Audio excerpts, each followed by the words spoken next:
Check natin tong power bank na to kung totoo nga bang 4,800 mAh siya at kung kaya nga bang mag-out ng 22 watts. Dito nga sa tester natin, lumalabas na ang maximum watts na nakukuha ko ay 21.8. Hindi nalalayo dun sa 22 watts na nakalagay sa specs. At sinubukan ko pang taasan pero nag-auto shut off na siya. Na-trigger ko na yung overpower protection niya. Kaya masasabi kong safe tong power bank na to. At sinubukan ko rin i-full charge from 0 to 100 kung gaano katagal mapuno. At kita nga dito na ang maximum input ko ay 18 watts. Kaya mabilis din ang kanyang charging speed. Napuno ko na siya sa 1.5 oras lang. Ang susunod na test naman natin ay ang capacity. Itong phone na gamit ko ay may battery na 2,200 mAh. May 7% pang natira. Para mapuno to, dapat at least 50% ang mabawas sa capacity ng power bank para ma-full charge to. At around 57%, nasa 92% charge na yung phone. At tama nga yung estimate natin, nasa kalahati na yung battery ng power bank at fully charged na rin yung phone. Kaya masasabi natin na tama yung 4,800 mAh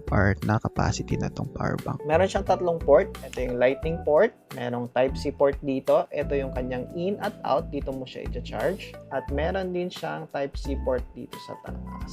Hindi mo na kailangan magdala pa ng cable.